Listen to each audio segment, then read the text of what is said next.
For almost as long as there has been theater, there has been drag.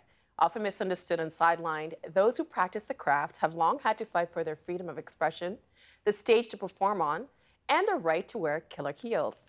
Joining us now for some insight on the love of drag, JuiceBoxx and Scarlett Bobo. Welcome to the both of you. Hi. You look amazing. Thanks. I was actually complimenting you on walking in heels because you do it better than I do. Yeah. So JuiceBoxx, you've been performing for about 2 years. Yeah. Can you explain exactly what is drag culture?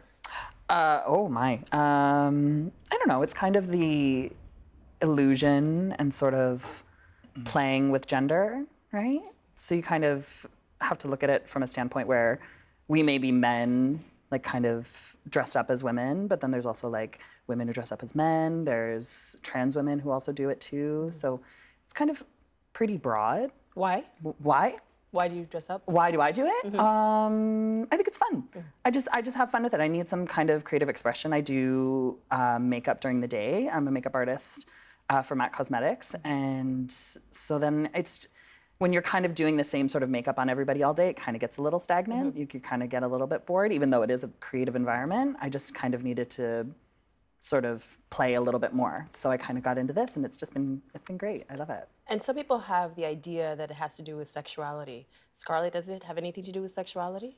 I don't think it has a lot to do with sexuality. I'm from Ottawa. There's this queen in Ottawa, and her name's Zelda, and she's absolutely amazing. And she used to be in the army. She's got 3 kids and a wife, and she just loves, putting on women's clothing. She loves running out and doing her numbers, and just having fun. And I find it's all about creative expression, like you said. It's all about, expressing yourself and finding a way to kind of like let that inner you just like be fabulous. And I think a lot of it does have to do with sexuality. Like drag is mainly in the gay community, but it's so open that, anyone can kind of, you can do drag if you want to. I would love to. I'll talk to you after. Yeah. But what drew you to drag performance? I started forever ago. I started almost 9 years ago, I think. I did it as a Halloween costume, and then I started going to these drag bars and seeing them on stage in all their costumes and seeing just how fabulous they looked and how much fun they were having. And I looked and I went, I want to do that. I think that'd be so amazing and have so much fun and just be so liberating. And so when I finally started doing it, I just kind of didn't stop. I want to bring in some historical context because drag has been around for a long time. Now, in the beginnings, drag performance has existed since the days of Shakespeare, when men played female roles, and later, bearded ladies attracted audiences in circuses. By the mid-20th century, drag had gained mainstream attention. In the 1960s, a freedom-loving counterculture and unisex fashion moved drag from the stage into the street, and there was also a greater interest in gender fluidity. In the 1970s, glam rock artists such as Elton John, David Bowie, and Queen wore makeup and feminine clothing, blurring the gender lines. The Rocky Horror Picture Show experimented with social norms. By the 1980s and 90s, there was a moral backlash due to the AIDS crisis, and that pushed drag from the pop scene back into the fringes of the gay scene. By the 2000s, popular reality show RuPaul's Drag Race gave viewers an appreciation for the art of drag, the people who perform it, and the social issues it raises. JuiceBoxx, what's drag culture like today?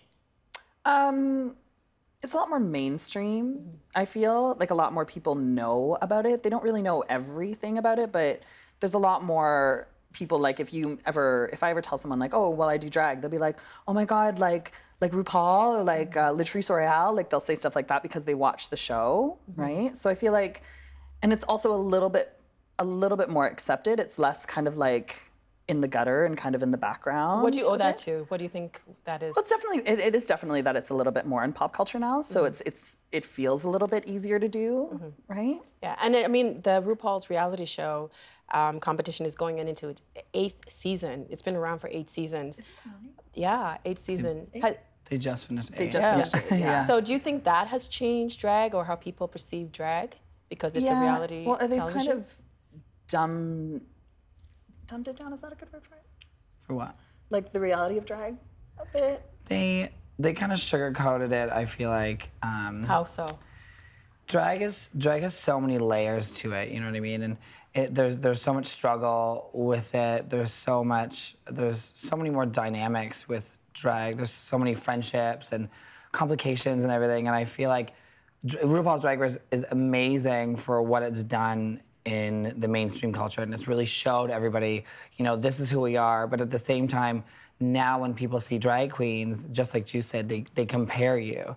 So before, when we started doing drag before the show, we were just our own person. And now, that people are watching the show who have never seen a drag queen before, they're thinking, well, you must be like that, and you have to be like this person. And there's so many different unique layers to drag that sometimes the show gets misconstrued. Oh, so you think maybe like because people watch the show and they see the characters, because they are characters, they're on the reality show, they're all playing a part. So people now assume that if they see a drag queen, they should be portraying maybe like a stereotype or a caricature from the show. Like even if there's like even a costume or something or a look that they've done on the show, and that's something that you've done before or something you've always wanted to do, and then you end up like doing it, you're immediately compared and it becomes a mirror image, right? Well, I wanted to talk to you about misconceptions. What are some of the biggest misconceptions you experience from performing drag? I found that it's people think it's a kink. For me, like a sexual fetish thing. Like some people think that I do it because it turns me on, or because I want to like they think I'm like some kind of sex worker or something in it. And it's definitely, for me personally, it definitely is not that. It can be for somebody else, and that's totally fine. But for me, it's more the performance and the costumes, and I just like it. I think it's fun. And for you, Scarlett? Yeah, I feel like a lot of people think like drag and being trans are the same thing, and I'll say, oh, I'm a drag queen, and so many people are like, oh, so you live your life as a woman. And there's a big difference between being transgender and being a drag queen. They like transgender people, they live their life every single day as that chosen gender, but we kind of do this for like the glam and the excitement and kind of just the fun of it. So a lot of people kind of misconstrue like, oh, so you live your life as a woman every day. And that's a lot of the reason. Some people are like, what's a drag queen? Like, what does that mean? You're like, you know what I mean? It's women kind of funny. Because women can also dress up as men, there's right? bio queens. Yeah. Or there's even women who dress up as drag queens. Right. Yeah. What are some of the other things that you want people to know about drag queens that they might not know? What do people not know? But What don't they know? Like, how much money do you spend on that? Yeah, it'd be really nice to know how much money I Too much spend. money. Yeah, the wigs and the hair. A lot of people see it actually as, oh, they must have so much fun and partying, and like it's so easy to do that. And I feel like a lot of people actually go into it going, oh, that's so easy. It must be so much fun to just party and drink and do everything. But when you're kind of on a level where you're doing it almost as a career, I do it as a career. This is my full-time job. Juice is pretty much doing it as a career. It's expensive. The hair, the makeup, the costumes. We get most of our costumes custom made. It adds up. and sometimes it adds up more than what we're getting paid, and you kind of have to be like, oh, slow down a little bit. Look at your month and be like, okay, how many gigs do I have this month? How much money am I gonna make? Why does that costume cost this much? So why do you keep doing it? It's great. It's exciting. Honestly, I never thought I'd be here in my life.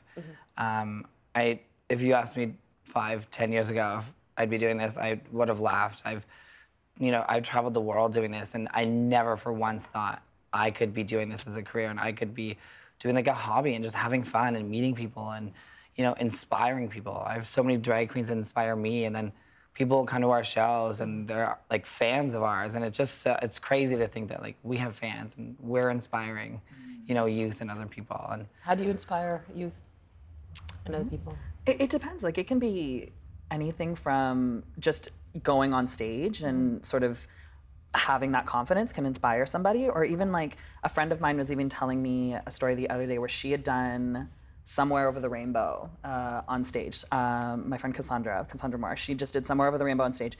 And this was right after Orlando. And I guess one of the boys in the audience had just like connected with that song and just like burst into tears and like thanked her after, being like, thank you so much because I haven't been able to cry. And that was sort of my opportunity to sort of let my emotions out. So that it can be something as small as that, right? Do you consider, you brought up Orlando and the tragedy that happened. Do you consider drag a political act? I do. A lot of queens, they put on a wig and they run around and they think it's just a party. And a lot of the time it is a party. But especially after the tragedy in Orlando, I've realized that this whole time we've been activists, and now is kind of our time to stand up and to do something about it. And even little things like going back to inspiring people, little things like us going to the village and having a drink with our friends and sitting there and just being ourselves, that's us being activists, kind of being who we are and being not afraid. And this is kind of inspiring people to do that. And I would love to do more, and I'm always wanting to do more. We have a voice, we have like some sort of level in the public eye and in our community. So I feel like we need to go above and beyond and do more, right? JuiceBoxx? Well, you're given a platform, right? You're on a stage, there's lights on you. If you don't take that opportunity to sort of kind of become an activist or be able to say those things, it's sort of a waste, right? But do you ever feel unsafe? Sometimes. Yeah? Yeah. In what situations? Well, me personally, I live north of the city. I live at Don Mills and Shepherd, and I have to cab everywhere. So even I don't feel safe taking the subway. I don't feel safe if I'm doing something outside of the village. I don't feel safe from even my car to the venue, right? Like my boyfriend will drop me off, and I'll like grab my stuff, hat on, and just like walk right in. Like it's when you're not in that sort of like confined space of Church and Wellesley, that safe space or those bars. We've known too many people who've gotten like beaten up just walking, right? Or even mistaken for a drag queen, and they call them like a tranny or something, and they beat them up and take their things just for existing, right? So I personally don't feel safe in some of those areas. It's interesting because people have this idea, because we live in Ontario, we live in Toronto, that you can just be whoever you want to be and do what you want to do, but that's not the case. No. Yeah, I feel like, especially now more than ever, we're so blessed to live in Canada, and we're safer. We have strict gun laws. We have Canada's so much more open than the rest of the world, and we're blessed. And sometimes I feel like we take that for granted. And now with everything happening, I catch myself, looking over my shoulder and taking those extra precautions that I thought I didn't have to take anymore. And it's like one thing, I'll be walking down the street and someone will scream out something from a car, and then I'll think, oh yeah, like we're still fighting, like we're still doing what we need to do. What do you think people need to do to change the environment to make it safer? It's like that's why we have the village, right? Because it's hard when you... And the village is a Church and Wellesley in Toronto. Yeah. It's the gay village. It's hard when you say like, how can we change all of Toronto? More police or more this or more that. But at the same time, like a police officer can't be everywhere where you are, and and so it's hard to say that we can change the whole city. But that's why having the village and having a safe space for us is really important. Having like a safe queer environment. Do you ever get criticism from women on your representation of femininity? Rarely. I don't think I haven't. Have you? I have. Yeah. I have. I've had some women say that drag is misogynistic, and I don't agree at all. I think that we are kind of celebrating everything that is feminine, right? Like we sometimes we make our bodies really shapely, or we can even make our bodies really like thin, long, and we kind of like accentuate everything, and we kind of make everything bigger, and it's sort of celebrating the femininity in us and also the femininity in women, right? So I personally have gotten it a couple times, not a lot though. It's mostly Like we're used to just like drunk straight girls Yeah. at a bachelorette who are like, I love you. So amazing. I love your makeup. You're so beautiful. That's how I would be. Yeah. We talked about RuPaul earlier. I wanted to show you a clip, and then we'll talk some more. Awesome. Okay. You have changed the world of drag forever. I love you and respect you so much. And thank you for seeing something special in me. I was diagnosed with HIV. I wanted to be an advocate for people in this particular community who's suffering with this, and they're scared to say something. I've just been holding a secret in and been trying so hard. And What secret? I'm not just a drag queen, I'm a transgendered woman. Watching those performances, it seems like they can get really emotional. What's it like being on stage and performing in front of a crowd? JuiceBoxx, say hello. Yeah. Yeah. You wanna go? I mean, it's nice. It's a rush. It is definitely a rush, especially if you really connect with a song, right? There's moments where you can, if that's something that's really special to you, and then you're sharing it in front of like a crowd full of people. It can be anywhere from a bar to like a Pride performance. It can get emotional. I've never been like brought to tears, but I have seen it in other performers, right? It's a rush. What do you think? What? I thought you guys said something about me. That would be so rude.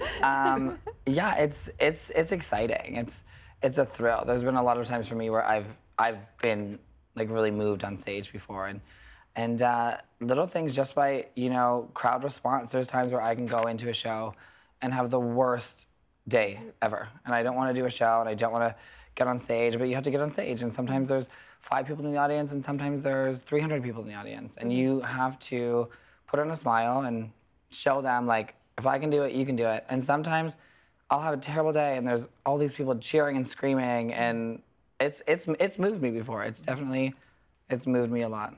What's the process of like picking your songs and choosing what you're going to perform? Like, do you just pick something that's like popular on the radio, or do you have someone that? Yeah. You kind of got to read the crowd a Yeah. bit, right? Because if you just do whatever you want, okay, but I do what I want. yeah, to be fair, I was like, you can do whatever you want, and if you really love it and you feel passion for it, the crowd reads off of it. But sometimes you really have to watch them, and if they don't want 8 songs by an artist you don't know, you can tell that they're just gonna not feel it. You've got to kind of do the popular stuff that they'll like sometimes. Yeah, like we do a lot of popular stuff. I know both of us have like a lot of stuff, like people and artists we do like in our back pocket. That's kind of like our go-to. But at the same time, like we try new things. We try to take requests. But for the most part, I want to be happy, and the crowd. It depends on like the crowd, I guess, because there's some crowds that will see you and just say, do whatever you want, because if you're doing something that you love, it's gonna show, and you're gonna be really excited to do it. But if you're kind of doing just something that you don't want to do, you're gonna be like, I guess I'll just like mosey through this number until I can do something I really want to do. The chorus that never ends. Yeah, like what is good? Yeah. Is there anyone that you emulate or look up to in drag culture? I guess pop culture. In drag culture, there's a lot of people, especially in Toronto. We have a lot of people, like even somebody like Michelle Dubarry, who's she's been an activist, and she's been doing drag since for 60 years. 64 years, I think. She's in the Guinness Book of World Record for being the oldest performing drag queen. And people like that, I look up to those people. People like, Misconception, and people like Georgia Girl. These people have been around for so long and been fighting for our rights before we were even born, really. Now, how did you get into drag culture? Were you introduced by somebody you know, or did you go to a club and say, this is what I want to do, this speaks to me? JuiceBoxx? Well, the first time I ever saw a drag queen was back home. I'm from Windsor, and it was Misconception and Divine Darling. We're doing a Pride celebration. And they were the first drag queens I've ever seen in my life, and I was like, what is this? Do you remember how old you were? I think I was like 16 or 17. And like, I remember Divine had jumped off a table into the splits, and I was like, what is happening? Like, I just freaked out. And then when I came to Toronto, like I kind of got slowly integrated into watching drag, and then I just kind of became friends with all these performers. Like I remember, me and Scarlett are actually quite close. We're like best friends. And we, I remember actually when she was starting to, because she's been doing it for longer than we've been friends, but I remember when she really started getting into it in Toronto, and like I kind of watched her grow through that, and like I had become friends with all these other queens, and then I kind of was just like, I'll just try it for fun. And then I was like, I really like those. You got hooked. I kind of got hooked, yeah. And Scarlett? The first time I ever went to a gay bar, I was definitely underage. We're all underage when we go to we're Rudy all Calls. underage. Except for me. Yeah. And I remember seeing this drag queen who is now my drag mother, Jeanette Bobo, and I saw her and I was like, what is this? Like, why is she dressed up like that? What's going on? What's going on? And then I kept going back to the same club like every week. They had like one certain night. And so I kept going back and going back and going back. And then I started getting fascinated with it, like so quickly. I was like, why am I so attracted to this? Why is this, speaking to me? It just seems so fun. And, 10 What's a years- drag mother? Some people have drag mothers. Some people kind of Juice just started. I'm an orphan. Yeah, Juice just kind of started. I came from a long line of bobos in Ottawa. A drag mother is basically somebody who is going to take you under their wing and, paint you, give you an outfit, give you a wig, like kind of show you the ins and outs. I kind of have like a drag mother and a drag grandmother. Tenora Bobo is like my actual drag mother. And Jeanette Bobo like started the Bobos like 25 years ago, I think. This is fascinating. Oh, yeah, But it's like so It's kind Juice of like a Box. house, it's like a little, like we're all a little family, but like when you have like a drag mother and stuff like that, you kind of like that's your like right tight knit of people, I guess. And JuiceBoxx, you said you're an orphan, so you're just doing it on your own. Is that Well, what it means? I had just kind of started doing it, like I didn't have anyone really show me. I had like friends help me out and show me, but I kind Scarlett. Scarlett helped me out quite a lot. I would not call her a mother. I would call her like an Auntie. and horrible auntie. Yeah, I just kind of started on my own. Yeah. No, we just wrapped up Pride Month, and a lot of people look at Pride Month or even the parade as just one big party, but it's more than that. What does it mean to you both? It's funny actually that you say that because everyone's kind of been saying after everything that's happening, it's Pride's always been a big party, and everyone loves Pride. Everyone loves to get naked and run through the streets, and Pride's about love, right? Like Pride's about it doesn't matter if you're gay, straight, yellow, orange, pink, purple. Who cares? Like, Pride is about celebrating yourself. But I think now after everything that's happened in the States, Pride is now more important than ever. It's our time to speak up and say, we're not done fighting. And just because here in Canada we're okay and we are safe, the entire world is not. And we're not done fighting until everybody in the entire world is okay and accepted and safe on where they are. So especially this month, Pride is about standing up and if you're walking out and being visibly queer and just anything, just walking out into the street and being an activist and feeling that safeness, you have a voice. And this is now kind of our time to be like, we have a voice and we're gonna speak up and we're gonna take a stand against everything. Yeah, I'm gonna be gayer than ever this year. Exactly. JuiceBoxx, what does Pride mean to you? Well, I mean, she kind of touched on everything. It's the same. I have the same sort of feeling. Like you wanna kind of go out there and be like, I'm here, I'm queer, right? We've got to be accepted, and we need to be sort of in your face to make it happen. Because for so long, we were sort of being pushed to the background a bit, right? There's always that one person in their family. They're like the family secret. Right? You can't talk about it. You have to go to the family things, and like everybody knows they're gay, but you're not allowed to talk about it. Everybody knows they're a lesbian, but you don't really talk about it. Right? So you kind of got to go out there and be like, no, this is who I am, and you can't stop it. Right? And personally, what does it mean for you to be able to get on a stage and to perform, or even just to be able to be who you want to be? It's amazing. Yeah. It's amazing that I can get up on stage and I could be who I want to be and do what I want to do. And it's taken us years. I told Juice I did gay days yesterday at Canada's Wonderland. There's so many LGBT youth there. And there's these trans boys and girls and these, little gays and lesbians sitting there like 10 years old holding hands and like crying because there's a drag queen on stage. And like that to me is amazing. You know, like I'm so excited for this new generation to see what they're gonna do and when they get on stage, what they're gonna say and how they're gonna change the world. You know, so one, you know, Ariana Grande song at a time. Hopefully, we'll be able to change something, change a couple minds here and there. Changing one person's mind at one show, you know, is one step closer. And JuiceBoxx, anything you want to add? Yeah, I mean, kind of touching on that, like I had met this one kid, actually, I don't think I even told you this because it was when you were at Gay Days. There was this boy and he was helping out with a video shoot that I was on with a bunch of other queens, and he was all but like, I think 16, maybe younger, skinny little thing and just gay as ever. Adorable though. And he was standing, I think like, we were all standing like together, all the queens, and we were all glittery and like big hair, and I had on this like rainbow wig, right? And then like this lace bodysuit, and he was just staring at us. And then finally he came over and he's like, I just love you guys so much, and I just am so inspired, and I love you, and I just need to take a picture, and it was so cute. And It must make you feel like, well, it felt nice, and it was just like, and it was so great to be able to see somebody feel accepted. Like you could tell that he found family with us, right? That he was just like, I love you, and you make me feel normal. Like it was kind of the emotion he was taking out. Scarlett Bobo and JuiceBoxx, thank you so much for being here. I hope you had a great Pride Month, and have a great summer. Thank you so much. Thank you.